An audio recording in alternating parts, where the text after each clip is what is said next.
The Tennessee Oilers welcome the Houston Texans to Nashville this weekend. We're going to talk about that and more on this edition of The Bullpen. He floats one wide open, and there he goes. Tagged down for a Texan touchdown.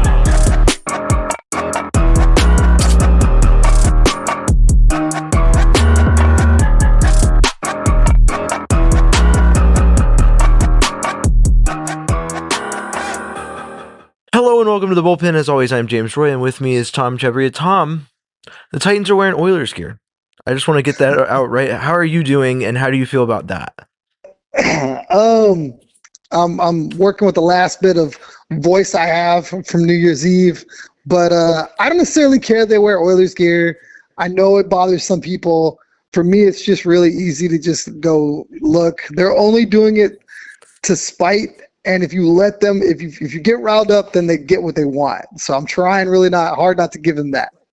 I feel you on that. I mean, to me, it was interesting because last year they announced they were wearing the Oilers uniforms, and then at the beginning of the season they were like, we're going to wear them against, I believe it was the Falcons and then the Texans. And this year, like at midnight on Wednesday, like really late, they were like, hey, we're wearing the Oilers. They like changed their profile picture. They didn't even outright say it. They just implied that they're wearing Oilers gear. I think they're scared to be too cocky and confident going in this matchup with that gear. But I mean, we all remember what happened last time the Texans beat them with Case Keenum playing quarterback. So, I mean, I know the Titans won earlier this year when Stroud was playing quarterback, but that rolls right into our next topic, which is that the Texans would appear to at least be rolling out their starters in like a preseason type format, where we should expect anyone who's ready to play is kind of what D'Amico said. How do you think that will actually go, and how much of the starters do you think we'll see? I think it's one of two ways. I really feel like if you're worried about the Texans offense, if you're worried about where they are as a team coming off of some losses, and you want to see them kind of like take advantage of a team that they should beat and go out and play well, then you need them to play this game so that they're rolling at a high level. They're playing, up. If you're worried about injuries, if you're worried about CJ Stroud being nicked up, then you're cautious. Like, you don't want this because you could potentially injure another key player, which you've already got so many other injuries. I actually don't mind the fact that they're rolling out the starters. Obviously, the offense has been sputtering the last like 2 or 3 weeks. Injuries are a part of the game. Yes, I would like them to be healthy. And if CJ is dealing with some stuff the way they say he's dealing with some stuff, then sit him, play him a half, whatever. But I don't necessarily mind it. I understand both sides of that argument. They got to get this thing going, and rolling into a playoff game, I'm a little concerned. Yeah, I mean, I see your point on sitting the starters. I think it could go either way. If CJ is hurt, then obviously I don't think he should play. But I do think there's reason to believe that the Texan starters should at least play a half, maybe play some football because of the way the offense has played. The Texans aren't like a normal team that has locked up playoff play where, a lot of the higher level teams like the Chiefs and the Eagles, sit your players and rest up and be ready. They've been at that stage before, but this is a Texans team that has kind of underperformed, at least on the offensive side of the ball this season. They locked up an easy division, and I think that the Titans, as much as, obviously I understand the Texans lost to the Titans earlier in the season, and I do view divisional football as any given Sunday, but generally speaking, as a foe, this gives you high potential to give those guys confidence, work on that chemistry, and get them going. I'd be interested to see how long they play, but one thing I'm interested in seeing is the potential of if Davis Mills has anything to show. Last year against the Jets, he stepped in as the QB2, and then the next week, the Aaron Wilson hit us with the midnight breaking news the Texans had always intended to start Case Keenum because at that point, I mean, they viewed him as the best option to win a game that was a must-win for the Texans. They were in a position where CJ Stroud had been playing so incredible, and to that point, it had been enough to get them in contention. Whereas now, that's not really what's on the line. So I obviously they don't have any other option but to roll Davis Mills out there. But I'm interested to see how he looks with the talent that's out there, and just get a look at him after a long time without really. I don't want to say it, without even thinking about him. I mean, when you have a quarterback like CJ, as and like I said with the reference we've talked all season about, is the three issues with this offense and what each of those presents as a potential, or what their weight is on this Texans offense. And so seeing, not really thinking about Davis Mills even with that going on with this offense, seeing him play I think would be interesting to say the least, just to see how he's done. We talk up the Texans quarterback situation with him as a backup as being a really good spot. Is it still that? So interested to see that. What do you like? I don't know. I look at this as kind of like, I don't want to say it's a bye week, but like win or lose, that you could view it as a basically a preseason game for the Texans.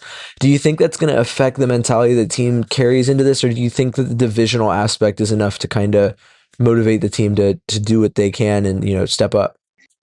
I really hope that it's treated as a bye week. I really hope that nobody tries to do too much. I really don't want to see anybody get hurt. I don't want to see anybody get suspended or fined or anything like that for a crazy hit. This is a team that needs all of their players right now to be able to go into a playoff game, to have an opportunity to win, whether it be Baltimore or the Steelers, the Chargers, or whoever. I think Denver's got an outside shot. Whoever that matchup is, they're going to need to be at as much of full strength as they could be. So I want health. I want everybody available. Other than that, I mean, obviously the Oiler colors, I definitely feel like that's going to inspire a reaction. Guys are going to want to play because, it's been no secret here in Houston that the players, the fans, everybody feels that those colors, they belong to Houston. I mean, the Oil Derrick, the whole thing is more Houston-centric. Tennessee really didn't want it until we did, I think. And now they wear it and they use it as a weapon versus, it's our history. It really wasn't their history. They moved so quick to get away from it. So, I don't know. We'll see. We'll see. And speaking to players that have potentially have motivation, Azeez Al-Shaair played for the Titans last year. Do you think maybe there's something there with him? He's coming off of his suspension, first game back, or do you think he's in that group of starters that maybe is treated as this, preseason, maybe a couple drives and then sits?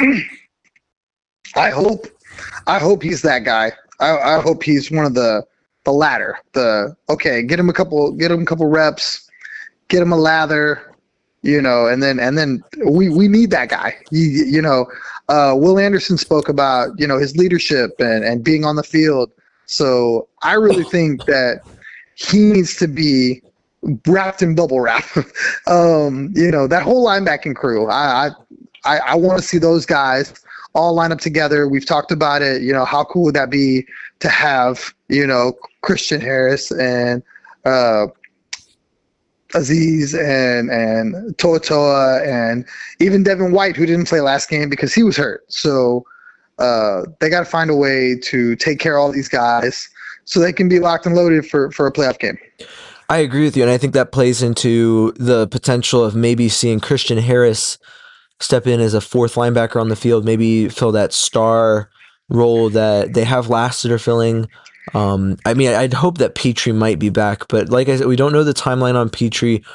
Ward is out for the season. The role has been very vital to this defense, and I think the Texans defense, could very well struggle without someone stepping in and filling that role, whether it's Lassiter or Harris. And so I'm interested to see what D'Amico views as the best option for filling that. Looking ahead, because you kind of briefly mentioned it, and I just want to kind of get that conversation started. Out of the potential opponents that the Texans could play in the playoffs, they're pretty locked into the 4 seed. Who would you rather be the 5th seed? I know you mentioned the Chargers, Broncos, and the Broncos would probably be an outlier to be the 5th seed. So really the Chargers, Steelers, and Ravens are probably what we're looking at. Selfishly, I want it to be the Pittsburgh Steelers because I know J.J. Watt's calling that game. You know what Oh I yeah, mean? 100%. If it's the Steelers, you can just go ahead and pencil him in. He's going to be calling that game. I imagine he'll be very bullish on the Texans. I think that would be a really cool thing for a Texan fan to have J.J. Watt call on a Texans game. I know this is not a great take. A lot of people are like, avoid Baltimore at all costs. Avoid Baltimore. I'm the other way around. If you're gonna beat those guys, you got to beat those guys. So you might as well face them now. You don't want them to get rolling in the playoffs, and then all of a sudden, you're facing this juggernaut. So if it was to work out that they got Baltimore, hey, that could be the toughest game you face. Might as well get it out early. Your guys are healthy. You're not missing anybody, and you go to war. So like I said, I know it's not a popular take, but for me, if it's not going to be Pittsburgh, give me Baltimore. Let's get it going.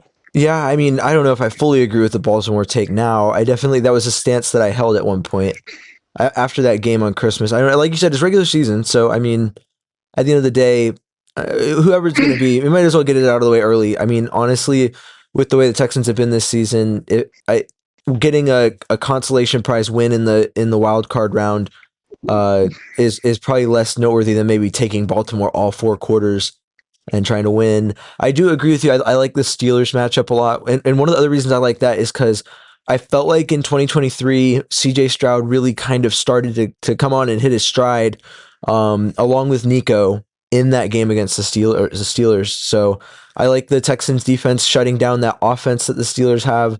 And I think that if we're going to find it, getting that spark and getting past this Pittsburgh defense would be a huge plus going into the divisional round. Last thing, let's do our score predictions for this Texans-Titans game. We did score predictions during the preseason. I feel like this could end up being like that, but I don't know. Maybe we'll see. But let's go to you first, Tom. What is your score prediction for this game? 24-14 Texans. I really feel like they're going to come out early. They're going to put points up, and then I feel Tennessee hasn't been really good as of late moving the football. They've had a ton of injuries. I want to say their starting running back was out last week. So I just really feel like, this is an opportunity for the Texans to right a wrong. Tennessee really doesn't have anything to play for. They're going to be wearing the Oilers colors. It'll be a pride thing, but I really feel like once the game gets going, Texans will establish themselves, and maybe I'm just being a little bit of a homer. Maybe it's not going to be that way. Maybe they lose the game. Maybe it's a close game, like all of them have been. I just think maybe they come out and ball. Maybe Davis Mills comes out and makes Houston Texan fans go, "What about Davis Mills?" And that would blow up Texan Twitter like nobody's business. You've already seen a couple of people. A lot of the people that like during the Mills years were huge into Davis Mills are already like, I want to see Davis Mills, and like I can't imagine how that would be received. That would be crazy.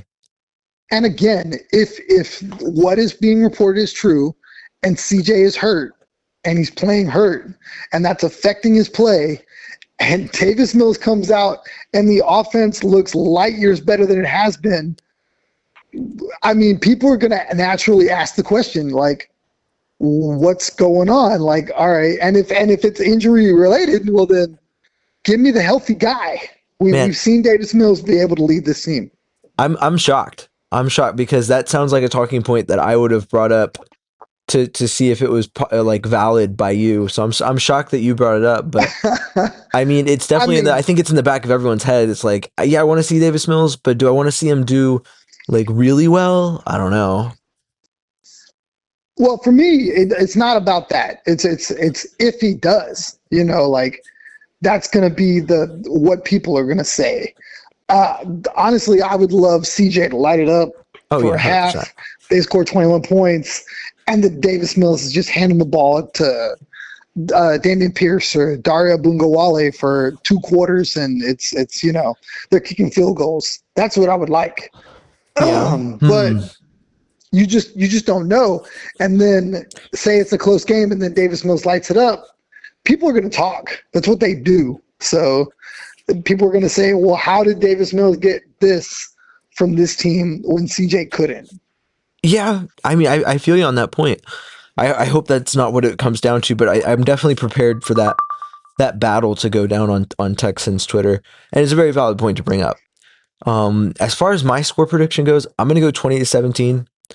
And I'm gonna go like this. Okay, so to paint this picture, the whole game, CJ Stroud comes out the first two drives, gives us a solid, 4 of 7, a touchdown, no interceptions, solid, maybe 70, 80 yards.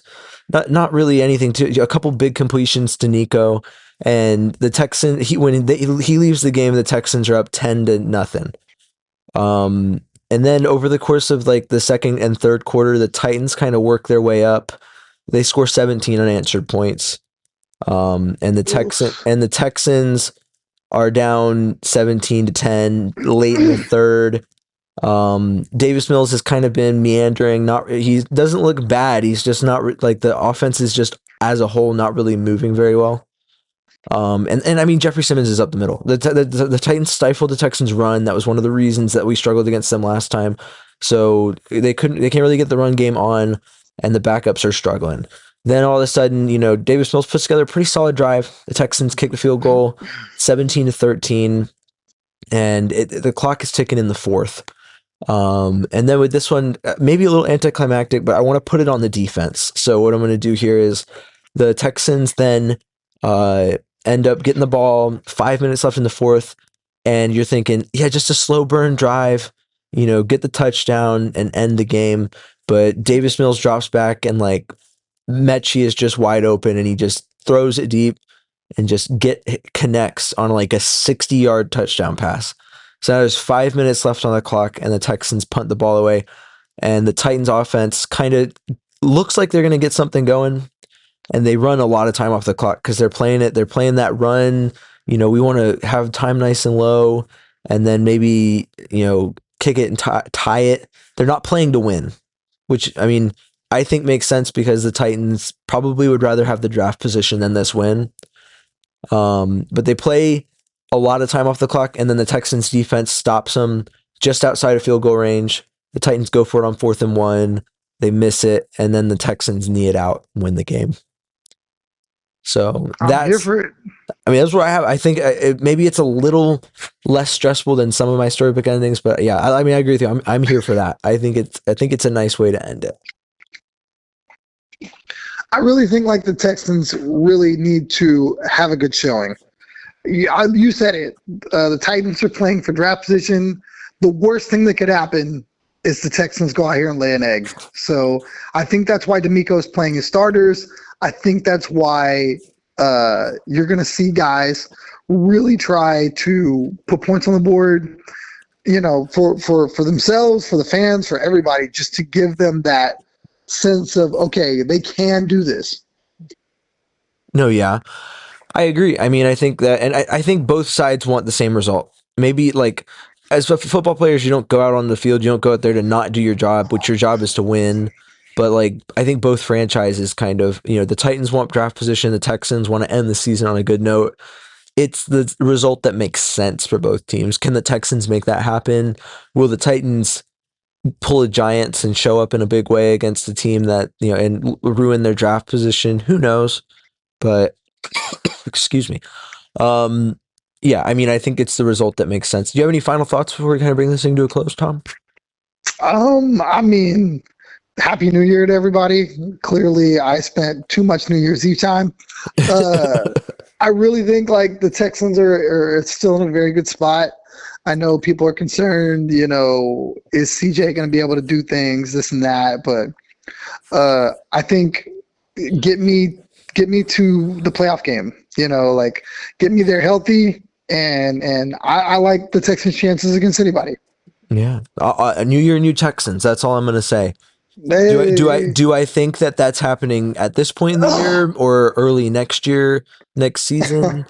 who knows? Sometime this year it'll be New Year, New Texans. Hopefully it's now and they make a run, but we'll see. We'll see. I mean, we've established this. We're down for the wait. We're down to see them build second year. Let's see what happens. See what these Texans can do. Thanks for tuning into the show, y'all. I've been James Roy. You can find me at James Roy NFL on Instagram and Twitter. Tom is at TCTom1 on Instagram and Third Coast Tom on Twitter.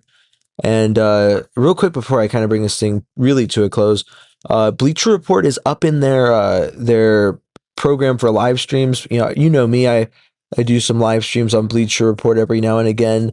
We're going to start becoming more of a regular thing. We're rolling out a new scheme, so look for that after the Titans game. Be on there maybe like two, 3 times a week, depends. So just make sure you're keeping an eye out. Sometime around I want to say 6 Central on the 7th is the first one. So make sure you're putting that on your calendar and jumping in so we can talk Texans. As always, stay classy, Houston, and vamos Texans. Thanks for tuning into The Bullpen, a Texans podcast. Please like, comment, subscribe, and follow along for more Texans talk from The Bullpen. Pick the handoff. Stroud